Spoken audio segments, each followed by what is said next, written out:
Yeah, it's a way for them to kind of fight the immense amount of poke and range damage that Gen G have, right? With the Victor, the Jace, even the Vex a little bit, right? So, kind of do like it in that sense. This is what I was talking about. You can ban away like 4 different 80 carries, but he still gets Jhin, like, yeah, which is very good with the composition. So at the end of the day, it's like, go into the game. Game 1 will start right now. You know, where the junglers decide to go, if they even decide to look up at that top side, as Lehens is going to get engaged upon here. There's more damage coming out, even an Ignite as Hoyt is pressing forward, but you can see the cooldowns there in the bottom left. He was still about 3 seconds away from his dredge line, but still trying to put on as much pressure as possible early on onto the Alistar is definitely a good idea. Yeah, we did see very early defensive gank potentially set up for Peanut. Did not commit, almost like in the middle lane. As a lot of pressure was put onto Quid early. Will have to back first and teleport as here comes Elim. Yeah, he's going in there, and he is going to try to charge up his knock-up here onto Doran. He gets back in there. Doran flashes, is not able to do too much, and Keen will pick up first blood in the top side as he's eating minion damage. Has to run through the jungle here as we are going to have a big collapse onto Peanut. Doran is coming down, but guess who's here? It's Fate, as Elim will take a bunch of damage too. And Doran will trade back a kill at least, but with Fate up here and a big wave on top, they require Quid to kind of just show his face, and Doran will be able to scoop up those minions. So at the end of the day, just trade 1 for 1. We're going to take another look here at this 2v2. Yeah, meanwhile, on the bottom side of things, maybe we'll take a closer look at that. Bit of a trade is coming down there in the bottom side. And you can see they're still chasing in the picture-in-picture. The Ignite was used. Lehens and the speed up. Teddy is trying to get on in there as the flash comes in and he crits him down. Basically a 2v2 as well, as Elim gets there a bit late. He is not needed. Yeah. So, I mean, you know, Guangdong Freaks have a huge opportunity. Oh, Quid is just so aggressive trying to take out that control ward. He gets knocked up by the Nautilus and does get taken out there. Hoyt flashes in for the play. He's going Hullbreaker. My lethality is not going to be as great. Let's rush some of that real armor penetration. We'll be curious to see if he does eventually go down that route. I wonder too, because in some ways it is definitely strong into the soul lane, but you know, there's a lot to offer with some of the other builds he could go down to try to kill the Nautilus engages. Here we go. Quid is getting engaged upon again, and he doesn't have a stopwatch. He's just going to get taken out. Another fantastic max range dreadline from the side of Hoyt. As, man, this guy just can't be stopped on this champion. Yeah, I mean, this is a champion that I think definitely should have been considered in the ban phase by Gen G. Doran actually going to get rooted here. He's got Lehens with him. He's trying to turn. Yeah, he is trying to turn, but he does not know that Elim is nearby. The flash comes in. The Ignite is enough, and the bounce comes in from the Ludens, and that is a 3rd kill now onto Fate. That's the name of the game until they get to set up for this next Drake. Rinse and repeat. Okay, he's going to find Hoyt here, who was very deep in the jungle. I mean, not incredibly deep, I should say, but in a decent enough spot for Peanut to look for it as the damage is already coming out. The Jhin ultimate opened up once again. Looking to call some curtains as Fate looking for a potential kill, and there's the snipe. He holds it. It's going to take down the cow, and now Guangdong Freaks have the pick, and they will move to Baron. This has been such an incredible team effort from Guangdong Freaks every step of the way. You know, it's a potential pick attempt onto Hoyt that leads to a death for Gen G, that leads to lack of Baron control, you know, and this is what I was saying. Guangdong Freaks, if they look like they're out of position, they're probably not.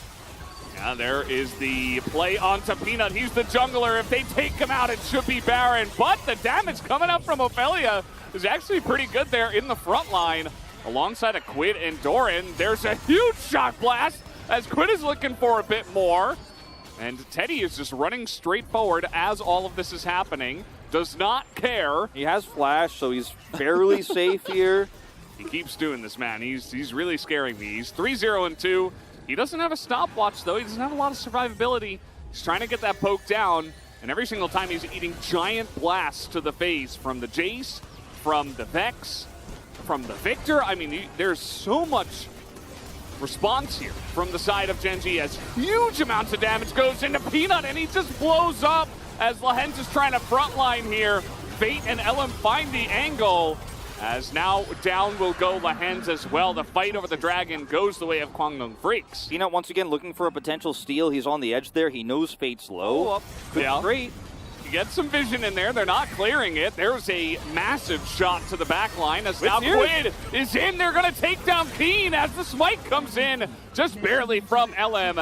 As he does not have flash, he is down, and he will sacrifice himself here. He's trying to kill Ophelia, but the fear will come in. Couple of kills go to Gen G, but the Baron will be picked up here by Kwangdong. Doran get another one here. If he actually hits Hoyt. He's looking for the snipe. Should know where they are backing. And, well, just a little bit late on that one. Not even the top wave is in. It's a massive engage. Hoyt, a hook from miles away after the knockup, but LM trying to frontline here. That's going to be another kill into the pockets of Teddy. Has a bit of a trade now. Huge poke damages coming out. They dodge the Vex ultimate. Not able to get on in there is Quid. And now he's trying to do a bit of frontlining himself. And now a teleport to the top side here from Doran as he barely gets out of there, and Quid is just left to die. Peanut and Ophelia not able to do anything to help him out. These players will be fine, Peanut and Ophelia, but Doran defends top turret. Posturing aggressively here is Gen G. They're actually starting up the Drake. They do have a massive amount of damage here. The knockback onto the Xin, and that will be the Mountain Drake going the way of Peanut here. As he does pick it up, Quid is in a lot of trouble. He will have to sacrifice his life once again to be taken up, as does Lahens. And that's probably just going to be game, unfortunately, for Gen G. They got the Drake, but can they survive? See, there's still a lot of damage here on the side of Gen G. That's a kill onto the Nautilus, but they stick around. Ophelia is low on mana, and in comes Fate from behind. And now this Victor is just dead. Gonna be shot down from range by the Jin. And that will be Kwangdong Freaks looking for the push in. Do they have enough time? Feels like it, as only Alistair is 10 seconds away. Yeah, only Alistair is 10 seconds away. They have a wave coming through here in the mid lane. They're a little bit split in terms of how they are pushing this in, but if they kill both structures, that means they're going to get 2 waves of minions here, and that's why they played it out split like that. If they get a pick on Peanut, that's it. Lahens no ult, and Peanut is desperate. Not able to clear the waves on the Lee Sin. That should be game number 1. Going the way of the Kwangdong Freaks. As down will go the Cow, and down will go the Nexus.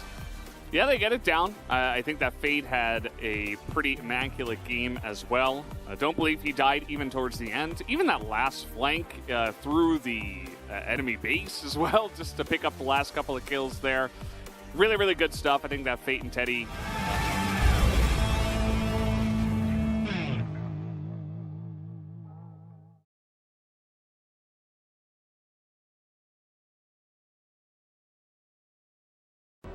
That's my fear. Then you've got Jinx rockets to help out. We've seen those, basically in the LCK are magnetized towards players who are trying to make plays on the top lane. Sometimes you can accidentally feed an AD carry in these moments. That sign said, blame your teammates. You're allowed to blame your teammates. We'll see if they get some confidence here for game number 2. When Ophelia and Quid come back and play challengers this week, like the other players in the team house being like, so what was it like? Like, what was it like playing in front of that crowd, And what was it like losing to Kwangdong, and getting that experience? Like, I feel like that is so valuable in itself. We have a fight. This is insane. They're going so deep onto LM here. Fate is coming over, but not on time, as now Quid is on the back of Fate. Not going to amount to too much, but a nice little invade there as Doran has... I think that's part of why we didn't see the Tom Kench, as Lahens will get exhausted. This is what the Rise can do. Lahens is in a bit of trouble. He has Flash, but he's not going to be able to use it, as that will be 4 against 1. Not exactly fair, but Kwangdong Freaks don't care about that. There's a lot to talk about, but will they be able to get over to the Rift Hill is a question. Ophelia here does have his Flash, and Crescent Guard available, but with the red buff ticking down, Ophelia in a lot of trouble. Is not able to get away from that one as LM gets his revenge. No, Teddy is going to get plates here, so even though Gen G will get the Rift Herald on the other side, it's not really going to amount to an advantage for them. And they need to not only be getting advantages, but big ones right now with this composition, so this hurts a lot. It's good to remember that with this Diana play from Peanut. He picks up the kill, or helps with the first kill, and then not only that, is getting very far ahead. As Hoyt is going to face check here, and he is, well, as they say, dead. Yep, that is the word of choice. Eliminated, actually, is usually the word they use in-game, but for the gauge. As once again, Gen G have prio on this Drake. Kwangdong looking to group for this. Yeah. They're in a pretty good spot. They have this Rift Herald here as well, so LM could drop it down, try to put on some pressure. I would recommend it. That's a very deep teleport in from Doran. Not even sure if Kwangdong Freaks know about it just yet, as here is Doran behind enemy lines. Nobody is checking behind them as now they engage onto LM, but they turn immediately onto Quinn, and he just gets blown up. The engage is not there, as LM will get dunked down. That's a lot of damage now. The gameplay button from Ophelia gets it down, but you can see now everybody else has to back away. Peanut not quite able to be the scale tipper there. As Kwangdong Freaks will take a big team fight here and get their first Drake. And I asked the question moments ago, when will the scale tip? And I think it just has. You know, Kwangdong Freaks just put a giant rock on it, and it's swinging down, it's slamming on the ground, it's on the Kwangdong Freaks side here. They have now even the gold. He doesn't pick up a kill because Keen tried to give it to him, but it failed, as Ophelia is going to get caught here. Down he will go. Just got to be so careful about being out there like that, you know. Ophelia gets caught here. Rift Herald got an extra charge because they were showing respect, but not enough respect, right? Then they actually get this whole inner turret. And what was an even gold about 45 seconds ago situation is now actually a 600 gold lead for Kwangdong Freaks with that inner gold turret they pick up. Or inner turret gold, excuse me. Eddie. This is, man, I just said he was playing well. Sometimes the caster curse is the strongest thing on the Rift, as another knockup will come down onto Fate as he will be denied his Realm Warp, and Hoyt is basically just trying to help him here, but he will not be able to. So a couple of big picks will go the way of Gen G. Well, I don't know, this is so early on. Yeah, this is so risky here. Fate's not up for 12 seconds. Meganar is being charged as we speak. That's a lot of damage onto Ellen, but he's very tanky. And once again, Quid, he struggles. He takes a lot of damage there, and now can't really quite survive if they decide to go in. Lehens is desperately trying to get the engage, but Yone goes down as Keen is going to 1v1 him. And now this fight is turning into, you know, like, start the trumpets, man. Like, we're just going in on this Clown Fiesta, as now we are going to get the kill onto the Graves.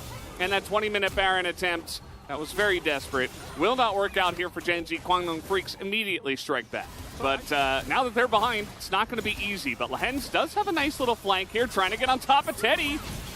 But nobody else is here. Yeah, they're not able to peel back the onion. The damage goes down onto LM, and they will finally kill him.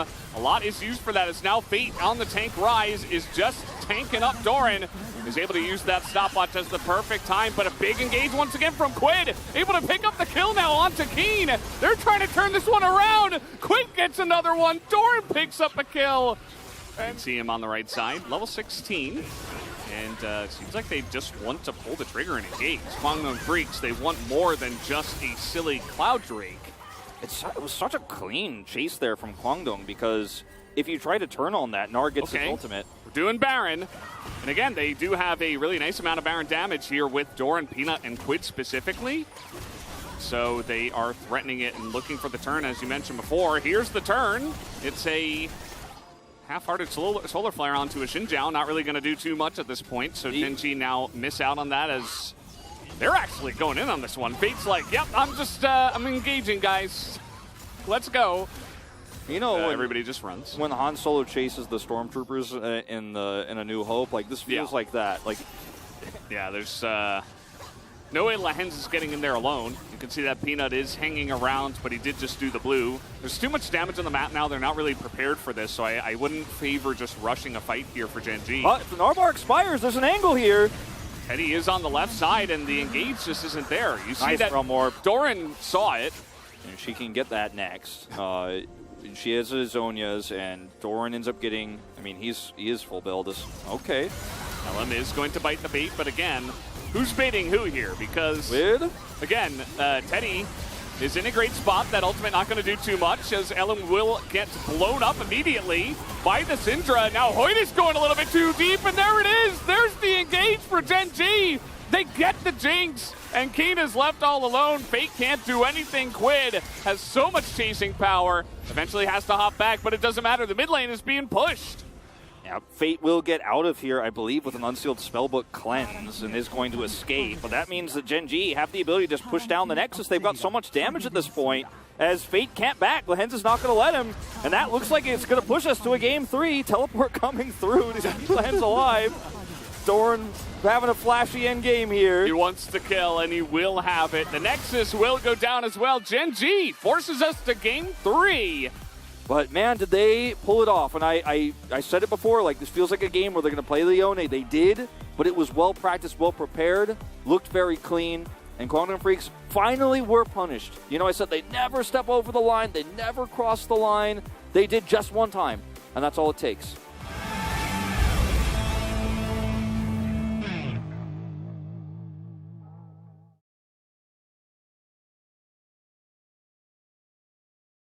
It all comes back. It all comes back. In terms of team fighting here, Guangdong Freaks have a lot of options for engage between the Nautilus, the Orianna, Lee Sin, and then Gwen can flank as well. So Keen can find angles in the back line. Absolutely. Game number 3 starts now. Gen G up against the Guangdong Freaks. Like, no options. Maybe, you know, LeBlanc is an exception here too, as Lehens is going to hide. Peanut has a control ward down here. This could be a big dive opportunity onto Keen. He's got 6, though. Yeah, he's level 6. It's not a big built-up wave. There's no cannon. They're still going to make it happen, though. It's 4v1 now. As Keen, he's gotten out of sticky situations. Not sure about this one. No root will come down, though, as the needles do come through. And 4 people is enough. 3 couldn't get it last time, but 4 is the lucky number. And it's a group up for the Drake at the same time. Oh, we're just going in trying to kill Elam. They're going to kill him, but at the same time, he does get the Drake. So the job is done, essentially. Good job, Elam. You gave her life for your team. And that's also Flash on Lehens, who really was just trying to burst him down. Not quite successful there.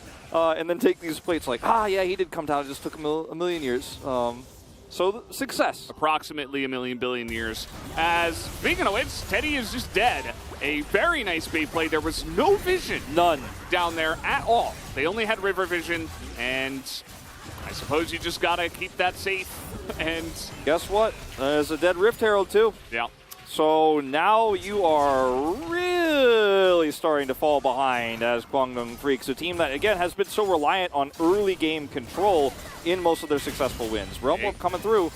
Yeah, they're trying to get on top of Keen here, but with Elam around and with red buff on cooldown, off cooldown. As now, the Hens going to do the same. He's just looking for the engage. Goes pretty deep into this one, but the kick doesn't end up doing too much. Elam doesn't quite have the damage output. Keen tries to get in there. Quid very far up in the front here as Elam does try to join up, but has to flash away. And over the wall comes Peanut. Fantastic flash and stun. And Gen G now, they're just rolling all over them as Keen is going to be taken out. And this Orianna finally does something. Picks up a kill as Peanut is just prancing away on the Gwen. Yeah, but for now, I mean, Guangdong Freaks are kind of making the colon face. You know, they're just unhappy.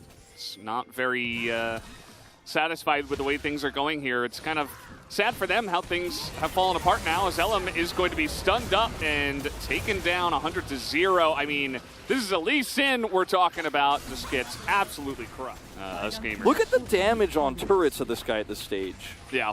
Elam is trying to get in there, but again, it's tank rise. So Quid is like, yeah, just let me call over my buddy. He does damage. Really nice Leona ult again. And Teddy just doesn't get to play the game. When you're behind like this, against this Ziggs, you're not having fun, but that is a big Orianna ultimate, and all the needles are going through. Gen G just groups up for them. They're giving Guangdong a chance as the Sonic Wave will go wide. But it is just, you know, some kills given over to Fate. Yeah, and it's 2 kills now to the Orianna. He's getting a little bit stronger here, getting a little bit more relevant in this game, and Gen G didn't respect the fact that there is a lot of turn here on this comp. Well, Hoyt once again looking for an engage here onto Lehens. Yeah, really nice Hex Flash. He is actually in trouble. A very tanky Leona, but not tanky enough against 5 members while he is alone. And that's his job, and that's okay. And yes, Ruler is a way stronger mechanical player and actually an 80 carry. And Ophelia is doing his helps, job. yeah. He's doing his job well, right? I mean, you give this guy an opportunity to get ahead, and then he's going to do his job, right? So this is perfect storm here for Gen G. And it's Mountain Soul time. So you can see that Kwangdong Freaks, they don't want to give this one up, but keep in mind that they're down almost 9,000 gold at this point in time. So it's rough. And you got to run straight into a protected Ziggs as immediately Hoyt just gets blown to pieces. And Keen is the only one staking around, trying to just throw out needles. The rest of Kwangdong have given up this objective, so now that's Mountain Soul here for Gen G. Doran is so tanky. You're basically healing him. Look at his items. When Keen was trying to snip him, Doran was actually, his health was going up. Just really, really good stuff. Oh, they've got vision here. Yeah, they're going for it, just jumping in, and this is that moment where you say they're smacking them with their wallets. You know, it's just so far ahead, and they can literally just run at you and press their buttons and take you down. Yeah, That's exactly what they did. That is exactly what they did. That is the moment. That was the moment right there. And as the 30-minute mark is hit exactly, we've got an Orianna teleporting to grab an objective bounty as the Baron goes down effortlessly. Now, Kwangdong will pick up this one in mid. You are not going to like your position, regardless of the lead that you had. It's just too big of a risk to give over, so they're going to take it very, very slow. Try to mix up the waves here at the same time. Actually synchronize them, the exact opposite. A massive bomb does come in as there's the ultimate on the door, and he has to flash away. As in goes Quiddy, he's going to get the assassination onto the Nautilus, and it should be enough here for the side of Gen G as the Realm Warp just says goodbye to Elim. We are going into your base. See you later. Gen G will take the win here 2-1 as they'll go for the kill first, no doubt. Sorry, Keen. Got the kill onto Doran, but that's all you're going to get here in these final moments. As you say, Gen G take the series 2-1 against all odds. 2 challengers, substitute players on this team. Filia picks up 20,000 damage flat here on the Ziggs. Plays his role well. Quid and Doran bullying the top side. It was a win all across the Rift.